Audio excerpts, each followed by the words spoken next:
music blaring at the highest volume possible in the building. And I asked the officer, I said, "Officer," they then realized who I was.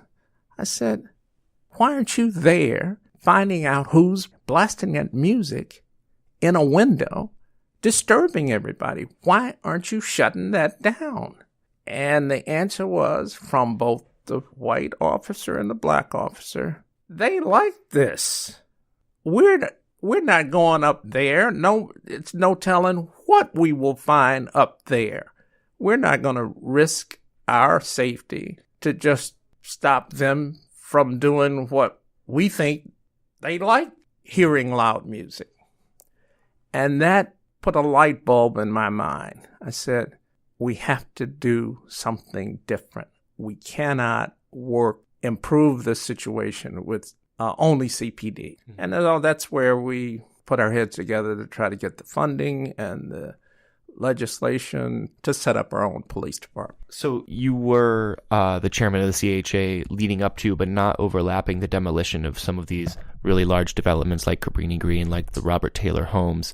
Was this decentralization of public housing populations in Chicago a brainchild of yours, or was it something that your board was pushing for? Like I said, I was when I took the job, I said that I could not continue to beat my head against the same brick wall that previous chairmen and executives had endured, and it had to be changed.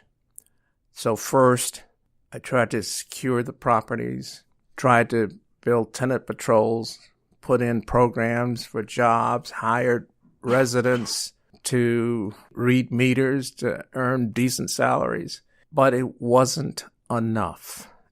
I tried clearing out gang-infested buildings at Lake Park Plaza at 39th and Lake Park, and using the funds that I controlled, we moved the people out, rehabbed the buildings, got a law passed in Congress, mixed income new communities, to permit working families to live in public housing along with families that were on welfare. So that was the beginning of mixed income housing at Lake Park Place. Huge innovation. And that was a change in public policy where, again, I wasn't a politician, so I just wanted to make something happen. So we went to Washington, and I went there often. But Jack Kemp and Old Man Bush went along with these programs. They appointed me chairman of a commission on severely distressed public housing. And we formed, mainly from public housing executives. They were members of the commission. And out of that, for 11 months, we pushed and pushed. And I pushed the example of Lake Park Place. You can't stack poor people on top of each other and get any other outcome but what we have at Robert Taylor and Cabrini Green. And so they funded, I think, $600 and something million the first year in November of 1991 for Hope 6.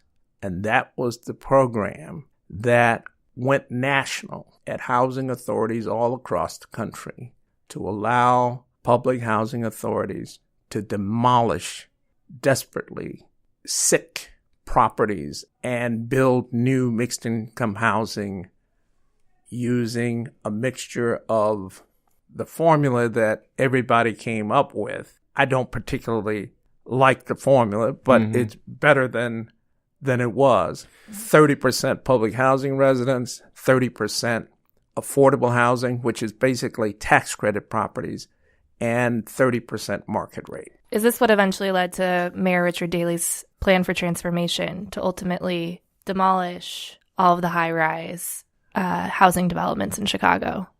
I presented Rich Daley and Henry Cisneros with a $3 billion plus plan to tear down 22,000 units of high-rise public housing and to resituate the residents into mixed income neighborhoods. I had done a lot of preliminary work with this whole concept. I met with Deval Patrick when he was Assistant Deputy Attorney General for Civil Rights. I had read about and watched Oak Park. Oak Park in the 70s, I think, they set quotas. It was a racial quota for blacks living in Oak Park.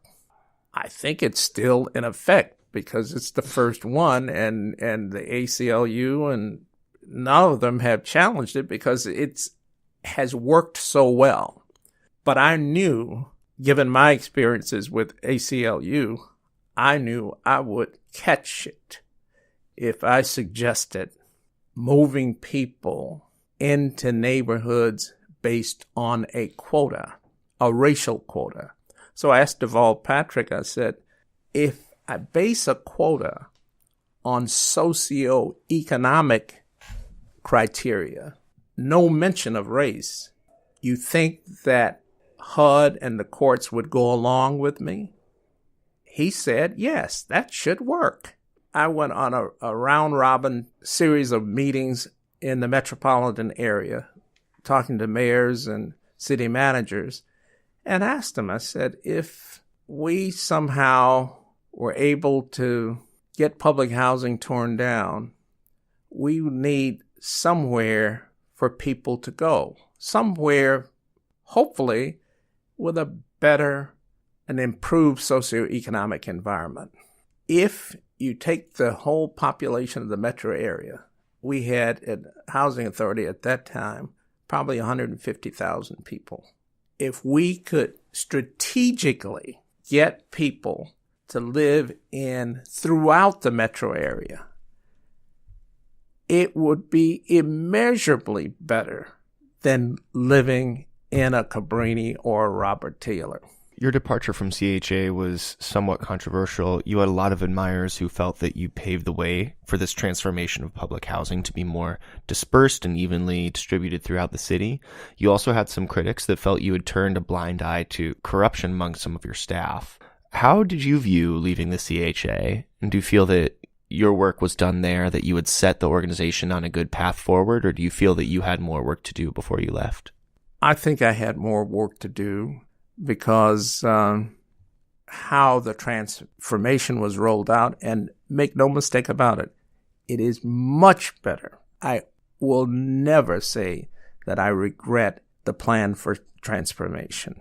But the mistake was, in my opinion, massive, rapid demolition of all the high-rises.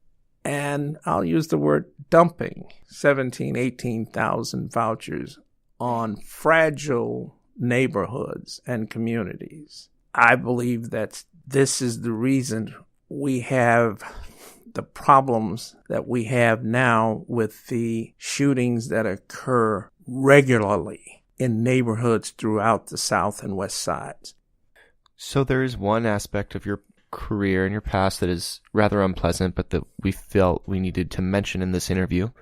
In 2001, you were convicted by a federal court of lying to two financial institutions in order to take out over $2.5 million in loans for private development initiatives.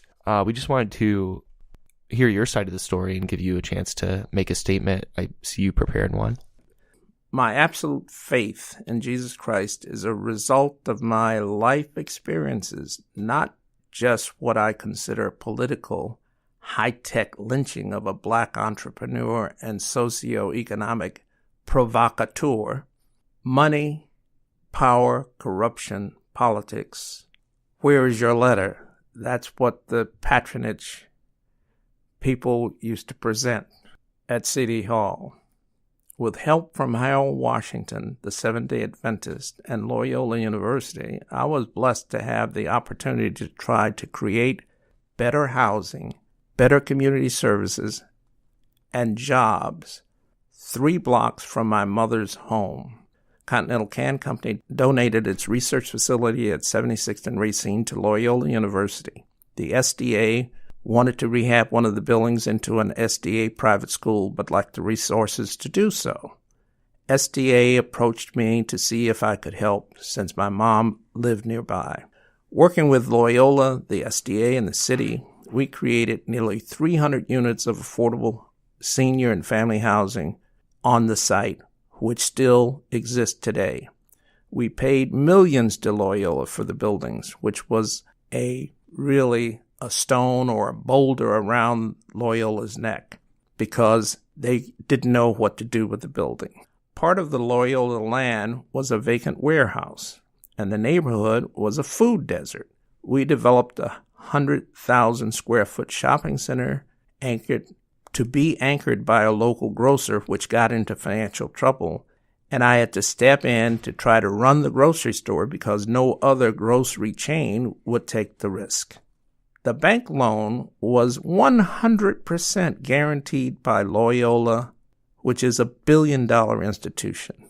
And Father Baumgartner, the president of the university, testified at trial that Vincent Lane made Loyola millions of dollars. When we were losing our shirt with this donation, American National Bank did not lose any money. South Shore Bank did not lose any money because of false statements. My question to everyone would be, when you have a loan guaranteed by a university like Loyola, why would anyone make false statements? I think because of Chicago's money, power, corruption, politics situation, and the $3 billion plan to tear down high-rise public housing and create mixed-income new communities that would launch the housing and economic development opportunities of downtown and communities surrounding downtown, that would be an enormous economic benefit for corporations in Chicago and the corrupt political machine in Chicago. After my conviction, all elements of corporate and the racist political machine, a la council wars when Harold was elected, legislated decades of old power rules that managed public housing and public schools. After the plan for transformation, they changed all of those rules and put them totally in the hands of the mayor and the city council.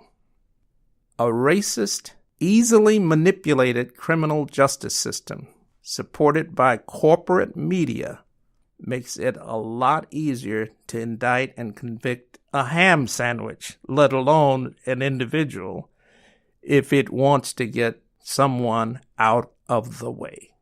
I think that last statement pretty much sums it up there. Thank you for preparing that. That was very thoughtful, and for engaging with that question. Moving forward, after your sentence, you eventually returned to the Woodlawn Community Development Corporation as CFO. We wanted to ask what brought you back to that organization in particular. In 2004, when I came back, Dr. Finney asked me if I would come and take over that role.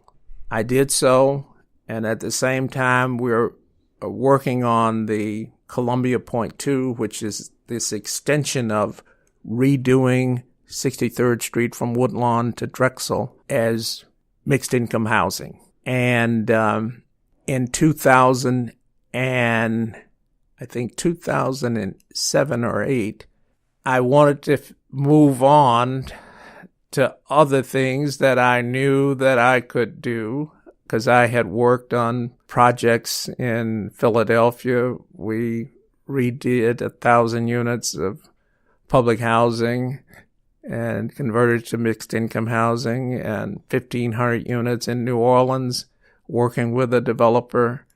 I wanted to do more. And so we hired a CFO that worked for Leon, and I resigned.